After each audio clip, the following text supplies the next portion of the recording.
안녕하세요. 사연을 부탁해입니다. 오늘의 사연을 소개하겠습니다. 저는 고향에 내려가기 전에 엄마에게 전화를 합니다. 엄마, 나 지금 출발해. 그런 제 말에 엄마는 지금? 알았다, 알았어. 급하게 오지 말고 차 조심하고 천천히 와야 한다. 라고 말을 하는 엄마의 목소리는 아주 많이 상기되어 있습니다. 그렇게 내려간 고향 앞마당 돌덩이 위에 쪼그려 앉아있는 엄마가 저 멀리 보입니다. 오지 않는 막내를 하염없이 기다리고 있습니다. 차 안에서 그 모습을 지켜보는데 저도 모르게 눈시울이 붉어집니다. 그리고 곧 엄마가 급하게 일어납니다. 아마도 제 차가 들어오는 것을 본 모양이네요. 그렇게 차의 시동이 꺼지자마자 우리 막내 왔냐? 피곤하지? 피곤한데 집에서 쉬지 뭐 하려고 내려오고 그러냐? 라고 말을 했지만 엄마의 얼굴에는 미소가 한가득입니다. 그런 엄마를 보며 제가 나와 있지 말라니까 또 나와 있었어? 이러니까 내가 전화 안 하고 그냥 오려고 했는데 이러다 감기 걸리면 어쩌려고 그래? 라고 말을 하며 제가 엄마의 손을 꼭 잡았는데 밤이 되면 날씨가 아직은 쌀쌀해져서 엄마의 손이 얼음장 같습니다. 그 얼음장 같은 손을 잡고 있으니 그저 속상하기만 합니다. 아니다, 아니야. 옷을 따뜻하게 입어서 괜찮구만. 내가 걱정이 돼서 방에 앉아있지를 못하겠는 걸 어떡하냐? 라고 말을 하는데 엄마의 얼굴은 아이처럼 그냥 신나 보입니다. 그리고 곧 차 소리를 듣고 집안에 있던 아버지가 뛰어나왔는데 아이고 우리 막내 왔구나 라며 저를 덥석 안아줍니다. 아, 제가 이 맛에 고향에 내려온답니다. 그런 엄마와 아빠를 보면서 문득 제가 이곳으로 처음 왔던 때가 생각이 나네요. 지금의 엄마 아빠는 저의 큰엄마 큰아빠입니다. 제 이야기는 이렇습니다. 저는 서울에서 나고 자랐습니다. 초등학교 3학년 때까지는 말이죠. 하지만 친아빠가 회사에서 일을 하다가 사고로 돌아가셨고 그때부터 제 인생이 완전히 변해버렸는데요. 친아빠는 건설회사에 다녔고 그곳에서 관리자로 일을 했다고 해요. 제가 어렸을 때 얘기라 그냥 그렇게만 들었어요. 그래서 월급도 꽤 받았다고 하는데 덕분에 생모는 편하게 잘 먹고 잘 살았다고 합니다. 그런 생모는 친아빠가 아이를 더 낳자고 해도 하나 키우는 것도 버겁다며 절대 낳질 않았다고 하는데 생모의 성격은 귀찮은 일은 아주 질색팔색하는 그런 성격이었다고 하네요. 그에 비해 친아빠는 성실한 사람이었고 그런 친아빠와는 다르게 생모는 사치가 심했고 항상 불만이 많았다고 하는데요. 오죽했으면 할머니가 계신 친아빠 고향에 몇 번 내려와 보지도 않았다고 하니까요.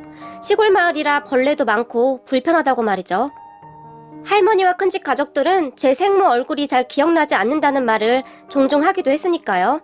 그리고 그런 생모였으니 친아빠가 돌아가신 뒤 1년도 안 되어서 저를 두고 재혼을 했겠지요. 생모는 참 독하디 독한 사람이었어요. 친아빠가 돌아가신 뒤 친아빠 앞으로 되어있던 재산과 보험료 등을 다 가지고 도망치듯이 가버렸어요. 할머니에게 저를 맡기면서 급하게 처리할 일이 있어서 며칠만 데리고 있으면 금방 데리러 온다고 하고 가버렸다는데 생모는 그 이후로 단 한 번도 찾아오지 않았어요. 그런 저를 보는 우리 할머니의 눈에는 눈물이 마를 날이 없었어요. 어느 날 밥도 못 드시고 눈물만 흘리고 있던 할머니에게 큰엄마가 엄니, 걱정하지 마셔요. 상혁이는 제가 어떻게든 거둘 테니까요. 애 하나 더 키운다고 크게 힘들 것도 없고 엄니가 도와줄 거잖아요. 라고 말을 했다고 하는데 할머니는 그런 큰엄마가 너무 고마워서 큰엄마의 손을 꼭 붙들고는 하염없이 눈물만 흘렸다고 하네요. 생태 같은 아들은 그렇게 됐지 며느리는 집을 나가버렸지. 할머니도 얼마나 힘이 드셨겠어요. 그리고 그렇게 이곳은 제 고향이 되었습니다. 물론 처음에는 적응하기가 많이 어려웠어요. 도시에서 나고 자랐기에 모든 것이 낯설었고 서툴 수밖에 없었어요. 침대 생활을 하던 제가 방바닥에서 형들과 같이 누워 자야 했는데 외동이었기에 같이 방을 쓴다는 것은 생각조차도 못 해봤었는데요. 이곳에서는 그것이 그저 당연한 것이었어요. 하지만 저는 어떠한 불평을 할 수도 없었어요. 제가 그럴 형편이 아니었던 것은 아무리 어렸던 저도 알고 있었으니까요. 그리고 항상 걱정이 가득했던 우리 할머니는 상혁아, 큰엄마한테 미움받으면 안 되니까 항상 큰엄마 말 잘 들어야 해. 큰엄마 심부름도 잘해야 하고 네가 알아서 잘해야 해. 알겠지? 라고 신신당부를 했으니까요. 할머니는 그렇게 말을 하고는 항상 눈물을 훔치곤 했는데 아이고 내 강아지, 불쌍한 내 강아지. 하루아침에 이게 무슨 일이냐. 불쌍해서 어쩌구나. 애미라는 것이 애를 이렇게 두고 아주 천벌을 받을 인간 같으니라고 라는 말도 잊지 않았어요. 할머니에게 저는 항상 그런 존재였어요. 그리고 저는 그런 할머니의 말을 항상 듣고 있었기에 비록 어린 나이였지만 큰엄마에게 미움을 받지 않으려고 나름 애를 썼던 것 같아요. 하지만 그런 제 모습이 큰엄마에게 보여졌던 모양인데 어느 더운 여름날 큰엄마가 저를 이끌고 동네 슈퍼마켓으로 갔는데요. 우리 상혁이는 어떤 아이스크림을 제일로 좋아하냐? 라고 묻더니 저에게 아이스크림을 고르라고 했어요. 그리고 제 기억에는 콘 종류를 하나 집어들었던 것 같은데요. 큰엄마는 제가 집어든 콘의 껍질을 벗기더니 저에게 주면서 슈퍼마켓 앞에 있던 조그만 나무 의자에 앉으라고 했어요.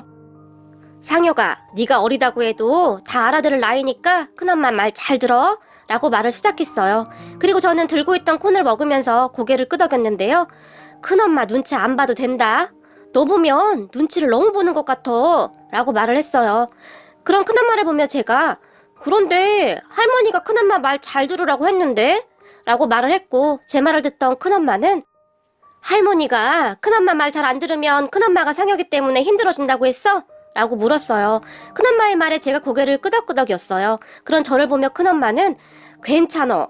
애들은 원래 부모를 힘들게도 하는 거고 웃게도 하는 거야. 그러니까 너무 그렇게 하면 안 되는 거야. 알겠어? 라고 말을 했어요. 그리고 한마디를 더 했는데요. 상혁아, 형들 큰엄마한테 가끔 크게 야단맞는 거 봤지? 자식들은 부모한테 다 그런 거야. 알겠어? 라고 말을 하며 큰엄마가 활짝 웃었어요. 그때 저는 아직 어린 나이였지만 제 기억에는 그런 말이었던 것으로 기억이 나네요. 왜냐하면 그때까지 항상 눈치만 보고 있었는데 그런 큰엄마 말 덕분에 제 마음이 조금씩 편해졌던 것 같아요. 그리고 큰엄마는 그리고 우리 둘이서 몰래 아이스크림 먹은 것은 비밀이야? 알았지? 라며 새끼손가락까지 걸면서 말을 했어요. 그렇게 큰엄마와 비밀 밀담을 나눈 뒤 큰엄마와 저는 더욱 친해질 수가 있었는데요. 큰엄마는 형들 몰래 저만 데리고 시장을 자주 보러 갔었는데 갈 때마다 짜장면도 사주고 핫도그도 사주고 먹을 것을 참 많이 사줬어요. 저는 그때 시장에서 순댓국이라는 음식을 처음 먹어봤는데요. 우리 큰엄마가 순댓국을 참 좋아했거든요. 덕분에 지금은 제가 가장 좋아하는 음식도 순대국밥이 되었을 정도네요. 상혁아, 순대국밥은 언제 먹어도 맛있는 것 같아. 안 그렇니? 라고 저에게 말을 했거든요. 큰엄마의 말에 저는 고개를 끄덕끄덕이며 상혁이도 순댓국이 제일로 맛있어. 그리고 상혁이는 큰엄마가 제일로 좋아. 라고 말을 했어요. 그러면 큰엄마가 한박 웃음을 지으며 제 머리를 끌어안고는 큰엄마도 우리 상혁이가 제일 좋아 라고 말을 하며 그렇게 좋아할 수가 없었어요. 지금 생각해보면 큰엄마는 저를 그냥 막내 아들로 생각했던 것 같아요. 큰엄마는 엄청 괄괄하기도 했는데요. 형들이 말을 안 들으면 집이 떠내려가라 소리를 지르기도 했어요. 하지만 형들은 눈 하나 깜빡하지 않았고 늘 큰엄마를 놀려대기 바빴어요. 특히 큰형은 엄마 집 떠내려가. 소리 좀 그만 질러. 동네에 엄마 목소리 크다고 이미 소문 다 났어. 라고 놀리기도 했어요. 저는 그런 모습을 보며 크크거리며 웃고 있었고요. 우리 형들도 참 좋았는데요. 동네 아이들이 저를 보며 니네 엄마 집 나갔다며? 라고 놀려대기도 했지만 그런 아이들을 형들이 모조리 다 상대해 주어서 저는 뭐라 대꾸를 할 필요도 없었어요. 다들 우리 형들을 무서워했거든요. 형들은 항상 저를 보며 막내! 라고 불렀는데요. 심부름도 많이 시켜 먹었고 큰엄마가 화가 많이 나 있으면 저에게 야 막내! 네가 가서 엄마 화 좀 풀어봐 라는 말을 하기도 했어요. 그런 형들의 말에 제가 가서 조금만 애교를 부리면 큰엄마 화가 금방 풀렸거든요.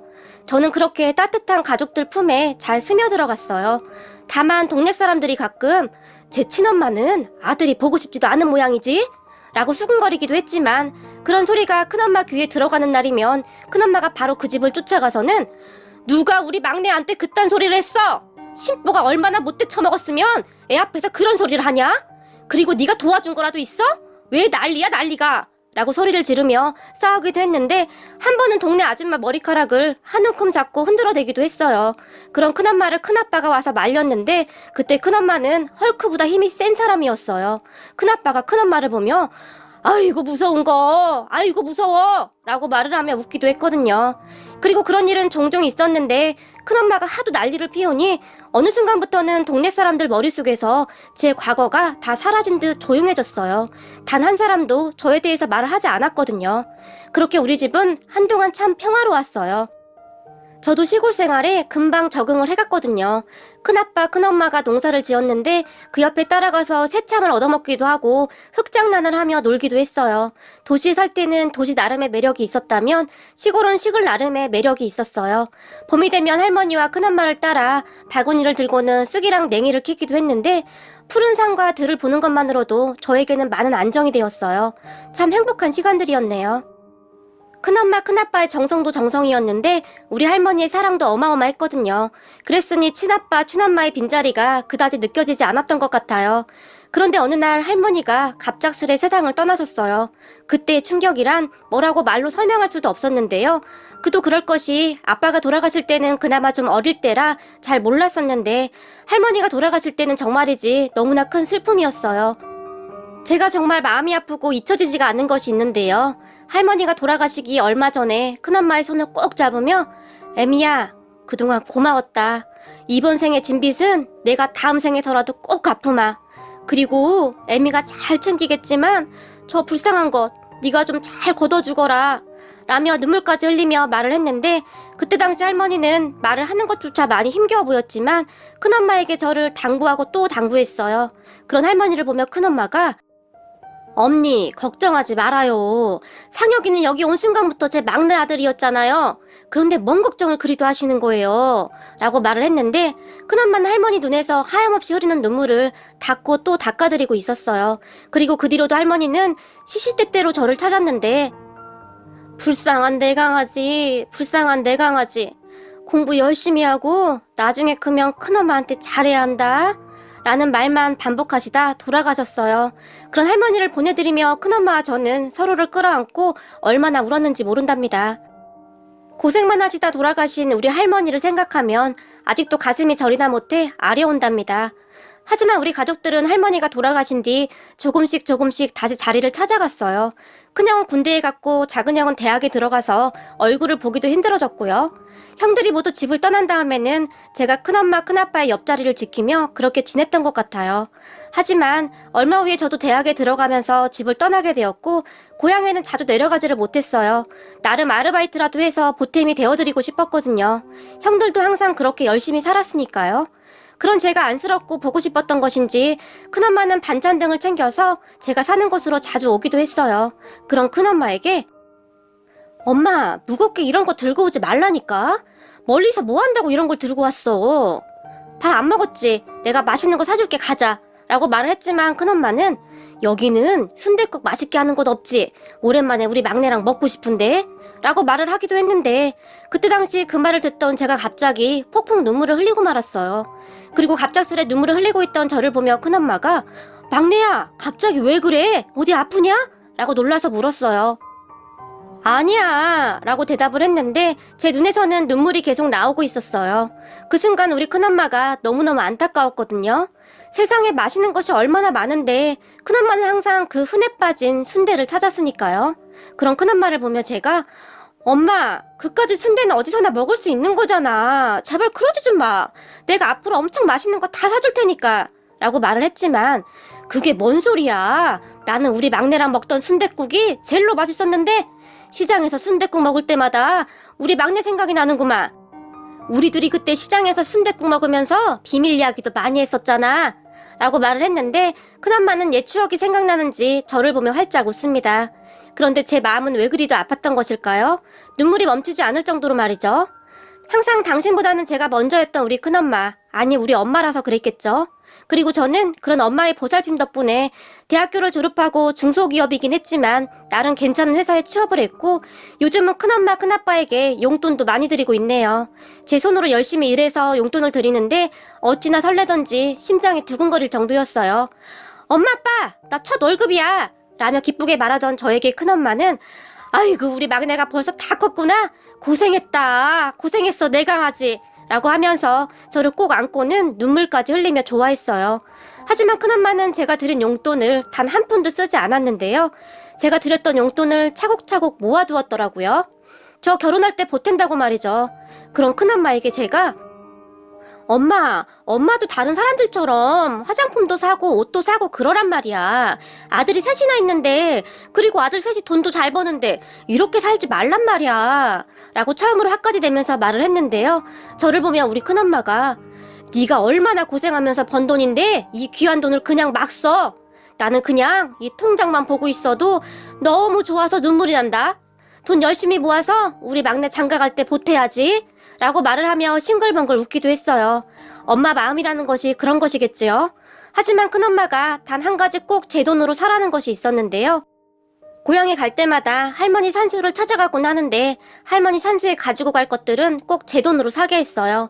그러니까 할머니가 좋아하던 과자나 빵 그리고 사탕, 음료수 그러한 것들이지요. 그렇게 할머니의 산소에 가면 엄니 상혁이 왔어요.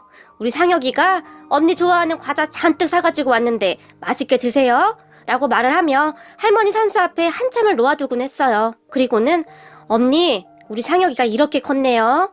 우리 엄니 거기서 상혁이 보고 또 눈물 콧물 흘리고 있는 것은 아니지요? 저한테는 이제는 엄니가 안 보여서 제 손으로 눈물도 못 닦아드리니까 거기서는 울지 마요. 웃어야 해요. 라는 말을 하기도 했어요. 그리고 저는 문득문득 큰엄마의 뒷모습을 보면 눈물이 울컥울컥 나기도 했어요. 가만히 생각을 해보면 우리 가족 모두 큰엄마에게 기대어서 한평생을 그리 살아왔던 것은 아니었나 싶네요. 무슨 일이 있을 때마다 우리 모두는 큰엄마를 찾아댔으니까요. 그리고 그럴 때마다 큰엄마는 당연하다는 듯이 모든 것을 척척 해결해 나갔으니까요. 그러던 어느 날 회사에서 일을 하고 있는데 큰엄마에게서 전화가 걸려왔어요. 막내야, 엄마다. 라고 운을 떼던 큰엄마는 지금 많이 바쁘냐? 라고 다시 물었고 오늘은 우리 엄마가 왜 이렇게 뜸을 들일까? 라고 제가 말을 했어요. 저기 그게 말이다. 우리 막내 안 바쁜 거지? 라고 큰엄마가 다시 물었고 무엇인가 말을 할 듯 말 듯 그러고 있었어요. 엄마 무슨 일 있어? 아빠가 어디라도 아픈 거야? 라고 제가 놀라서 물었는데요. 아니야 그런 거 아니야. 그러니까 놀라지 마라. 라고 말을 하며 제 눈치를 심하게 보는 듯 했는데 제가 그런 큰엄마에게 엄마 무슨 일이야? 라고 다시 물었고 큰엄마의 입에서는 믿을 수 없는 말들이 새어나왔는데요. 저기 말이다. 그 엄마 말이야. 네 엄마가 돌아왔어. 네가 보고 싶다고 하면서 네 연락처를 묻는데 어떻게 하나 싶어서 고민하다가 연락을 했다. 라고 말을 했어요. 저를 할머니와 큰엄마에게 맡기고 아빠 유산과 보험금까지 다 가지고 갔던 그 이름만 엄마라는 사람이 나타난 거죠. 그 이름만 엄마라는 사람이 그렇게 싫다던 시골집에 내려와서는 저를 찾았다고 합니다. 저는 그저 너무 기가 막혀서 한숨도 나오지 않을 정도였는데요. 이게 말이죠. 원망이나 미움도 그 사람을 좋아했던 기억과 함께했던 추억이 있어야 하는 것인데 저는 생모에 대한 어떠한 감정도 남아있지 않았거든요. 아빠가 돌아가시기 전에도 저를 종일 학원에 보내고 생모라는 사람은 쇼핑을 다니고 친구들을 만나러 다니기 바빴으니까요. 그 말을 듣던 저는 큰엄마에게 엄마, 나한테는 엄마가 하나뿐인데 갑자기 엄마가 돌아왔다니 무슨 이상한 말을 하는 거야? 그러니까 그 사람한테 내 연락처 절대 알려주지 마. 그리고 그 사람한테 전해줘. 이 세상에 나한테는 엄마가 한 분뿐이라고. 그러니까 다시는 나 찾아오지 말라고. 조금이라도 나를 생각한다면 절대 연락하지 말라고 전해줘. 라고 말을 했어요. 제 말을 듣던 큰엄마는 상혁아, 그래도 널 낳아준 사람인데 한 번은 만나야 하지 않겠니? 라고 물었고 나를 낳아준 사람은 아빠뿐이야 라고 말을 하고는 엄마, 나 지금 바빠서 전화 끊어야겠다. 나중에 다시 통화해 라고 말을 하고는 전화를 끊어버렸어요. 하지만 그 이후 생모가 어떻게 안 것인지 여기저기 수소문을 해서 저를 찾아왔더라고요. 시간이 한참 흘렀던지라 얼굴조차도 기억나지 않던 생모였기에 저는 그런 생모를 알아보지 못했고 그냥 지나쳐 가려던 저에게 상혁아, 상혁이 맞지? 라고 묻던 생모와 잠시 눈이 마주쳤는데 저는 그때까지도 생모를 알아보지 못했어요. 우리 상혁이 많이 변했네? 라고 묻던 생모는 제가 못 알아볼 정도로 얼굴이 정말 많이 변해 있었는데요.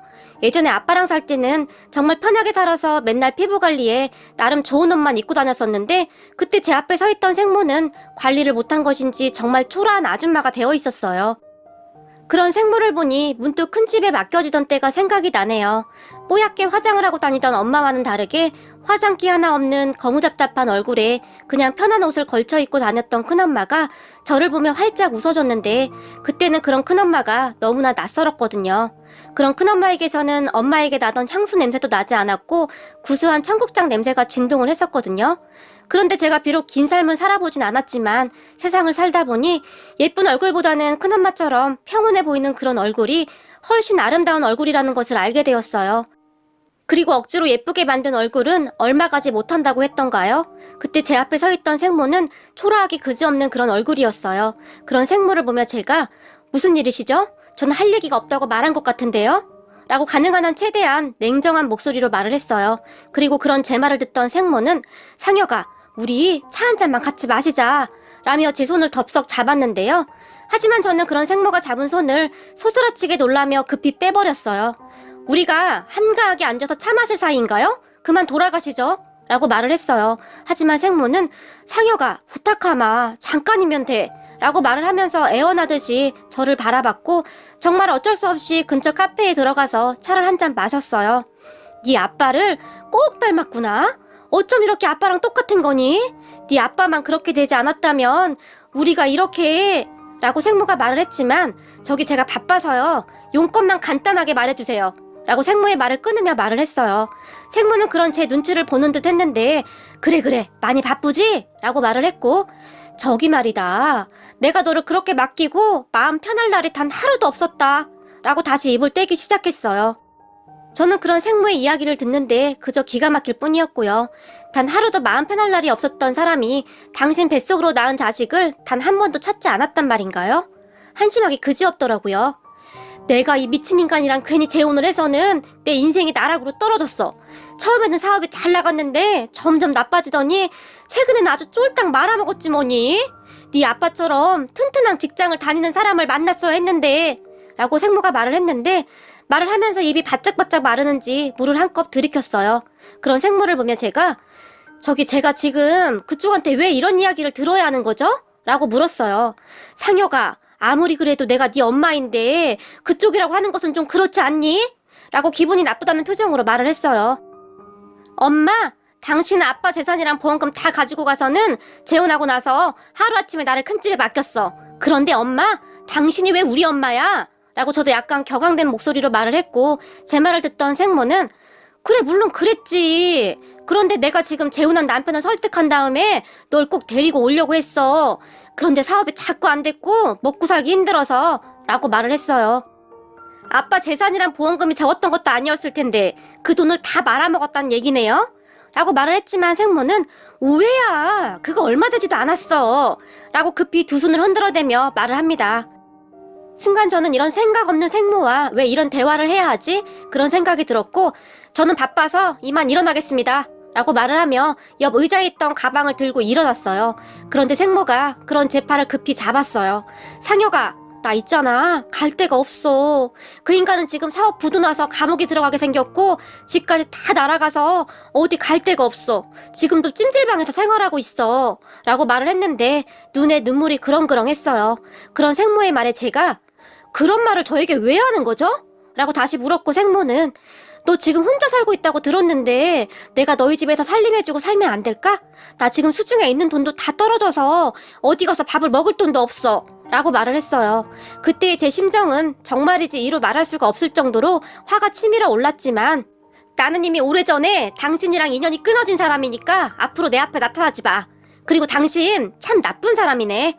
지금 남편도 엄청 힘들 텐데 그동안 살아온 정이 있지. 그 힘든 사람을 어떻게 그렇게 아무렇지도 않게 버릴 수가 있어? 정말이지 당신이란 사람은 당신 생각밖에 안 하는 정말 쓰레기 같은 사람이네.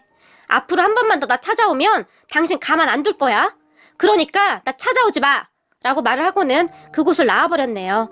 생모가 그런 저의 팔을 잡고 놓질 않았지만 저는 냉정하게 나와버렸어요. 정말이지 끈질긴 악연이란 생각밖에는 들지 않았어요. 그렇게 저는 생모와의 모든 연을 완전히 끊어버렸어요. 이런 저를 보며 냉정하다고 할 수도 있겠지만 이렇게 끝내버리지 않으면 앞으로 정말 안 될 것 같다는 생각이 들었거든요.